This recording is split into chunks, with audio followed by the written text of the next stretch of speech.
বাবুকে নিয়ে কোথায় গিয়েছিলাম, কি করেছিলাম আপনাদের সাথে আজকে সেটাই শেয়ার করব। ভিডিওটা না টেনে আপনারা সবাই দেখতে থাকুন। হ্যালো এভরিওয়ান, আসসালামু আলাইকুম। আশা করি আপনারা সবাই ভালো আছেন আর আপনাদের দোয়ায় মা মেয়ে আমরা সবাই ভালো আছি। এই ভিডিওটা ছিল হচ্ছে গতকালকে সকাল সকাল হচ্ছে আপুর কাছে চলে গিয়েছিলাম হসপিটাল। এর আগের ভিডিওতেও তো আপনাদের কাছে শেয়ার করেছি যে হচ্ছে আপু হচ্ছে ডক্টর, শিশু বিশেষজ্ঞ। আমার বাচ্চাটাকে কিন্তু সেখানেই দেখা। আজকে অবশ্য বাবু দেখানোর কোনো উদ্দেশ্য ছিল না, গিয়েছিলাম কাজে। বাবু যেহেতু হঠাৎ অসুস্থ হয়ে গিয়েছিল তো ভাবলাম যে ভালোই হবে, বাবুকে দেখিয়ে আনতে পারবো। প্রতিবারই যেহেতু যাইতে যাইতে অনেক লেট হয়ে যায়, যে আপুর সাথে আর দেখা হয় না, পার্সোনাল গাড়িতে যাই তারপরও দেখা হয় না, কারণ রাস্তাটার অবস্থা দেখে। যেখানে আগে যেতে টাইম লাগতো আধা ঘন্টা সেখানে লাগে 1 ঘন্টা। তো ফার্স্টের দিকে আমার বাবু তো জেগেই ছিল এন্ড হঠাৎ করে ঘুমিয়ে গিয়েছে। আর সব বাচ্চারা কিন্তু গাড়িতে উঠলে ঘুমায়। হসপিটালে যাওয়ার আগে আপনাদের ভাইয়াকে গাড়িতে নিয়ে গাড়িতে উঠেই তো সে তার বাবার কাছে চলে গেল, মানে তাকে দেওয়া হলো। ও কিন্তু গেলে মানে তেমন একটা স্বস্তি পায় না বাবার কাছে, অনেকদিন পর পর তার বাবাকে দেখে, মানে তেমন একটা চিনতে পারে না। এই যে আমরা হসপিটালের ভেতরে ঢুকে গিয়েছি, আর এটা হচ্ছে কোন হসপিটাল, যারা যশোর থেকে দেখছেন বা বাহির থেকে দেখছেন তারা কিন্তু কম বেশি জায়গাটা চিনে। এখানেই আমার সিজার হয়েছে, আগের ভিডিওতেও শেয়ার করেছি। তো হসপিটালটি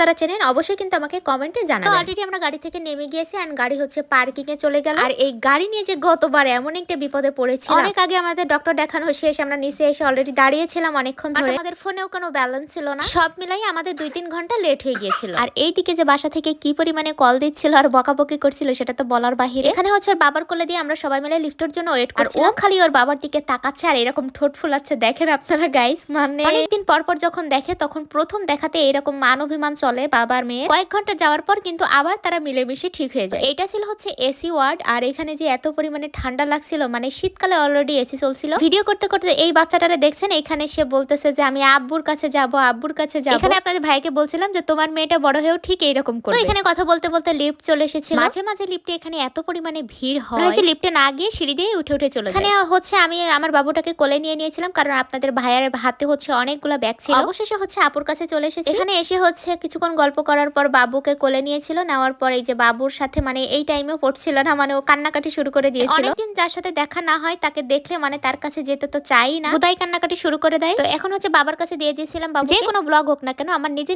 ভিডিও না করলে আমার শান্তি লাগে। এখানে আমরা লিফটের জন্য ওয়েট করছি। তারপর আমরা ক্যান্টিনের দিকে রওনা হলাম, আমি, আপু, আম্মু আর হচ্ছে আপনাদের ভাইয়া। তো আপনাদের ভাইয়াকে বলেছিলাম আমাকে একটু ভিডিও করে দিতে। তো দেখেন মানে ওর দিয়ে মানে কোনো কাজে তো আমি শান্তি মতো করতে পারি না গাইস। মানে ক্যান্টিনে এসে যা অবস্থা, মানে পা রাখার তো জায়গা ছিল। অন্যান্য দিনের তুলনায় আজকে কেন জানি না একটু বেশি ভিড় ছিল। পার্সোনাল যে একটা ক্যান্টিন ছিল ডক্টরদের, সেখানে গিয়েও কিন্তু ফুলফিল হয়ে গিয়েছিল। সেখান থেকে আমরা এখানে এসেছিলাম, এখানে এসেও সেই একই অবস্থা। এখানে এসে প্রায় 2 ঘন্টা মতো গল্প স্বল্প করার পর আমরা হচ্ছে রওনা দিয়ে দিচ্ছিলাম। রওনা দেওয়ার আগ মুহূর্তে তার ফুপির কোলে উঠেছিল, বললাম যে একটু ভিডিও করি বা ছবি উঠাই। আমার মেয়েটা কেমন, এখনই যদি ওকে যেতে বলি বাইরে ও যাই ডানে, মানে বুঝেন অবস্থা, বড় হলে কি করবে। তো সেইখানে থেকে হচ্ছে কিছু ভিডিও বা পিকচার নেওয়ার পর আমরা বাইরে চলে এসেছিলাম গাড়িতে ওঠার জন্য। এর মাঝে ড্রাইভারকে কল করে দেওয়া হয়েছিল, তো ড্রাইভার চলে এসেছিল। আমরা গাড়ির সামনে এভাবে দাঁড়িয়ে অনেকক্ষণ গল্প করছিলাম। আর এই মুহূর্তে হচ্ছে তার ফুফির সাথে তার ভাব হয়ে গিয়েছিল, মানে আসতেই চাচ্ছিল না। যখন হয়ে গিয়েছে আসতে চাচ্ছিল না, এই মুহূর্তে আপু বলল যে চলো তোমার জন্য একটু শপিং করে দেই। সামনে ঈদ, আর কবে আসা হবে সেটাও বলা যাচ্ছে না। আমরা যদি কোনো বিপদ আপদ না লিখে তাহলে। আপু বলছিল হচ্ছে সিটি প্লাজাতে যেতে, যেহেতু মানে এখনো সময়ের একটা ব্যাপার স্যাপার আসে। আর সিটি প্লাজা তো মানে 8 দিন থেকে অনেকটা দূরে, এখন অলরেডি 2টা বেজে গিয়েছিল। আপুকে বললাম যে এত দূরে না গিয়ে কাছাকাছি কোনো শপে যাই। সিলেক্ট করে দিয়েছিলাম আড়ং এ যাওয়ার জন্য। তো আপু বলল ঠিক আছে আমরা সেখানেই যাই। এখানে এসে এই পর্যায়ে যে ভিডিওটা করতে গিয়ে এমন একটা মহা মুশকিলে পড়ে গিয়েছিলাম, মানে কি বলবো। এখানে যারা দায়িত্ব থাকে সেসব ভাইয়েরা বলছে ভিডিওটা এক্ষুনি ডিলিট করতে হবে। সামনেই কিন্তু ভিডিওটা আমার ডিলিট করা লাগছিল। তারা তো জানে না যে রিসাইকেল বিনে